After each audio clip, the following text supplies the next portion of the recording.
반갑습니다. 상남자입니다. 오늘 물건은 권리 분석에 좀 재밌는 내용이 있더라고요. 상업용 건물 중에서 특히나 근린상가 보면 권리 분석에 문제가 있거나 있어도 크게 위험하다거나 일의 진행이 불편하다거나 그런 특별한 경우에 해당하는 권리 분석에 하자가 생기는 일이 잘 없는데 오늘은 좀 재밌더라고요. 그래서 하나씩 설명드리려고 합니다. 사건 번호는 좌측 상단에 확인 부탁드립니다. 물건 주소지는 경기 수원시 영통구 신동입니다. 신동. 근린상가 땅은 15평이고요. 건물의 면적은 36평입니다. 토지 건물 같이 매각하게 되고요. 처음에 감정가는 19억이 나왔습니다. 19억 3천만 원. 하지만 현재는 절반 이상보다 더 떨어졌어요. 6억 6천만 원.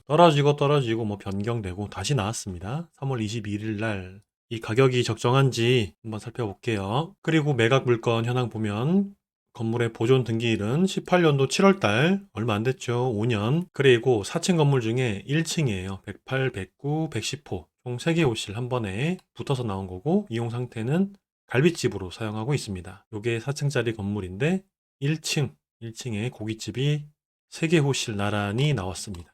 참고사항 보시면 108, 109, 110호 3개를 경계 벽체 구분 없이 하나의 상가로 이용 중. 안에 인테리어하고 시설비 등은 포함하지 않은 상태로 감정평가를 하였습니다. 자, 여기서부터 재밌는 거 볼게요. 임차인 있습니다. 말소 기준 권리가 20년 2월달이에요. 등기부 현황 보시면 20년 2월달에 새마을금고 근저당이 하나 있습니다. 세입자가 임차인이 요 날짜보다 빠르면 대항력이 있고 이 이후에 사업자 등록을 하셨다면 대항력이 없는데 현재 임차인분은 18년도 11월 달에 사업자 등록을 하셔가지고 대항력이 있는 걸로 찍혔습니다. 보증금은 9천만 원, 월세는 620만 원. 엄청 세죠? 620만 원짜리 월세 상가가 9억 4천에도 낙찰이 안 됐어요. 왜 이렇게 싸게 떨어졌나 하고 봤더니 점포에서 일하고 있는 직원의 진술에 따르면 작년 12월부터 코로나 때문에 월세를 350만 원으로 조정했다고 합니다. 자, 월세 350만 원이래요.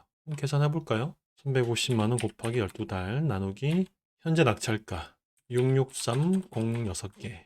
자, 이렇게만 따져도 수익률이 6%가 넘어가네요. 6.3%나 되는데 잘하면 낙찰 받을 만하지 않나? 이런 생각이 이제 살짝 들죠. 자, 그래서 갑니다. 임땡님은 소유주의 동생입니다. 여기 소유자 겸 채무자 임땡님.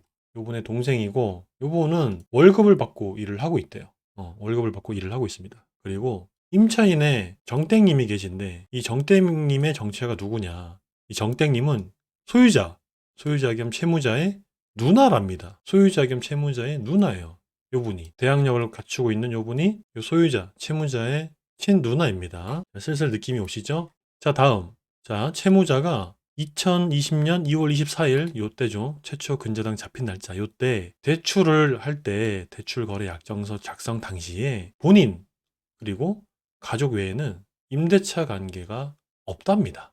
임대차 관계가 없다고 확약을 하는 서면을 새마을금고에 제출했습니다. 그러니까 요 소유자 겸 채무자분이 요때 동수원 새마을금고에 돈을 빌리는 당시에 이 점포에는 다른 세입자가 없다. 다른 사람한테 임대 주지 않았다. 이렇게 해서 임차인이 없다는 확약하는 서면을 새마을금고에 냈어요. 자, 그렇게 해서 새마을금고가 현재 너네 가게구나, 너네 점포구나, 다른 사람한테 임대를 주지 않았네 하면서 돈을 빌려준 거예요. 그런 서류도 받은 거고요. 자, 그럼 은행 입장에서는 자기가 1순위라고 명백하게 알고 있었겠죠. 1순위. 근데 뭐야, 경매 나와서 딱 보니까 다른 사람이 1순위네? 근데 요 1순위 사람이 자세히 봤더니 소유자 겸 채무자의 친누나. 이렇게 되는 거예요. 자, 그리고 동수원 세무서장으로부터 부동산 임대료 수익 금액 신고 내역이 없답니다. 부동산으로 임대를 해서 수입이 신고된 금액이 없대요. 신고 내역이 없고 2020년 1월 15일부터 채무자하고 그리고 그 누님하고 공동사업자로 계속 사업 중이다라고 제출 명령을 회신했다고 합니다. 그러니까 이게 되게 공교롭지 않나요? 2020년 1월 15일부터래요. 2020년 2월 달에 근저당이 잡혔는데 갑자기 없던 세입자가 2020년 1월 달 근저당 한 달 전에 갑자기 공동사업자로 정땡땡님 즉 소유자의 누님하고 같이 사업 중이라고 제출이 됐습니다. 재밌죠? 자, 등기부는 그렇게 해서 동수원 새마을금고 하나가 끝이고요. 아주 이상한 선순위 임차인의 내용 확인했습니다. 요게 진짜라고 증명을 하실 수 있으면 통장 내역을 오픈하셔야 됩니다. 실제로 돈이 왔다 갔다 한 내용이 있어야 돼요. 근데 만약에 그런 내용도 없고 이렇게 약간 좀 어떤 지키고 싶었던 거짓말로 탄로나면은 요거 이제 범죄 행위가 됩니다. 범죄 행위. 자, 또 재밌는 거. 유치권 여지 있음. 자, 주식회사 신동으로부터 관리비 체납액. 관리비 유치권은 이거는 내셔야 될 겁니다. 이거는 뭐. 근데 관리비도 안 내면서 장사를 하셨다고? 좀 의아하네요. 장사가 좀 안 되셨나 봐요. 장사가 안 되셨으니까 본인께서 소유하고 있는 상가에서 이자도 감당이 안 되셨고 관리비도 밀리셨고 그렇게 된 것 같아요. 그렇죠? 관리사무소에서까지 유치권 신고를 했으니까 1170만 원은 저희가 안고 가야 될 것으로 생각이 되고요. 자, 여기 재밌는 거 여기 두 번째 줄. 정땡땡 님이 23년 1월 25일 날 유치권을 신고를 했어요. 정땡땡 님은 여기 임차인, 즉 소유자의 누나분이 유치권을 신고했습니다. 자, 보세요. 인테리어 공사비 3억 2,400만 원을 신고했습니다. 근데 일단은 잘 모르신 것 같아요. 임차인이 본인이 영업하려고 영업에 필요한 인테리어 공사비는 유치권이 성립이 안 됩니다. 자, 어쨌든 이렇게 신고를 했는데 갑자기 태세 전환. 타인이 즉 다른 사람이 본인의 명의를 도용해서 신청한 것이라고 한 달 뒤에 유치권 신고를 철회서를 제출을 다시 했어요. 그러니까 유치권 신고를 했는데 요거는 제가 한 게 아니고요. 판사님, 다른 사람이 제 명의를 도용해서 신청을 했어요. 그러니까 철회해 주세요. 이렇게 된 겁니다. 그래서 유치권은 요거는 이제 해프닝으로 없었던 일로 이렇게 된 거고 관리비 1170만 원은 있다. 자, 이렇게 되어 있어요. 되게 좀 재밌죠? 요약하면 소유자 겸 채무자분이 요 상가 3칸을 분양받으신 것 같아요. 왜냐면 보전 등기일이 18년 7월이죠. 근데 소유권 이전 날짜가 19년 2월이에요. 날짜 차이가 얼마 안 돼요. 그래서 요거를 분양받으시고 영업을 쭉 잘 하셨던 것 같아요. 쭉 잘 하시다가 코로나 등 뭐 어떠한 이유로 인해서 영업이 잘 안 되셨나 봐요. 그러면서 관리비도 지금 1100만 원 이상 밀려 있는 상태고 이자도 못 냈고 그래서 결국에 경매로 나왔다. 경매를 뭐 비싸게 어떻게 좀 처리하려고 하셨는지 어쨌는지 잘은 모르겠습니다. 잘은 모르겠지만 막 선순위 임차인도 막 등록되어 있고요. 막 보증금 9천만 원에. 근데 이 임차인은 본인의 누님 되시고 그리고 막 유치권도 신고했다가 이게 허위 유치권 신고면 이게 또 큰 범죄 행위니까 이걸 또 깨닫고서 철회를 한 건지 아니면 진짜 뭐 다른 사람이 본인의 명의를 도용해서 신청했다가 유치권 철회를 한 건지 잘은 모르겠지만 이런 내용도 있고 되게 재밌습니다. 하지만 확실한 거는 대항력을 인정받으시려면 돈이 왔다 갔다 한 내용이 있어야 돼요. 요때 당시요. 현금으로 줬다고 해도 소용이 없어요. 그 은행에서 그 현금 빼간 거 인출 내역 다 뽑으셔야 됩니다. 뽑아가지고 주인한테 보낸 내용이 있어야 돼요. 그러면 인정. 아니면 인정받기 힘드실 거다. 가족이라면서요. 가족이고 소유자하고 같이 영업을 하는 거라면서요. 아무튼 임차인분 그리고 소유자분 어쨌든 경매 처리 중이니까 잘 해결돼서 원만한 채무 관계 깔끔하게 정리됐으면 좋겠습니다. 자, 그럼 이어서 저희는 요 상가의 가치 분석을 또 해야 되죠. 자, 이제 사진 볼게요. 사진 보면 조그만한 프라자 건물이네요. 30m 제한 속도 앞에 붙어 있고 위층에는 학원도 보이는 것 같아요. 필라테스도 보이고 부동산, 커피숍, 뭐 식당들 있습니다. 오른쪽에 아파트 길 건너서 이런 조그만한 프라자 건물들 올라와 있네요. 코너 사거리에 있는 건물이긴 하지만 경매 물건은 오른쪽 끝에 있는 건물. 마트 바로 옆에 있어요. 백년갈비 이렇게 해서 감정평가사님이 사진 찍을 때 당시에는 야외 앞판 깔아놓고 영업도 하셨네요. 동네 분들이 편하게 오다 가다 이렇게 식사하시러 올 것 같습니다. 자, 이렇게 하나, 둘, 세 칸 같이 터서 사용하고 있어요.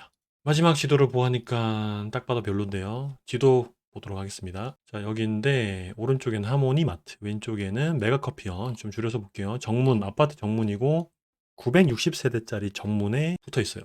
조금 더 줄여서 봤더니 왼쪽에는 상가주택들이 즐비한 신동 카페거리 그리고 1차 아파트의 367세대 아파트 세대수는 요게 다네요. 하지만 이만큼이 전부 다 상가 건물이라는 거 엄청 많죠? 상가 건물도 많고 그리고 여기 앞에 삼성 행운부동산 요 부분은 단지 내 상가 여기 도네아트 미술교습소 여기도 단지 내 상가 로드뷰 볼까요?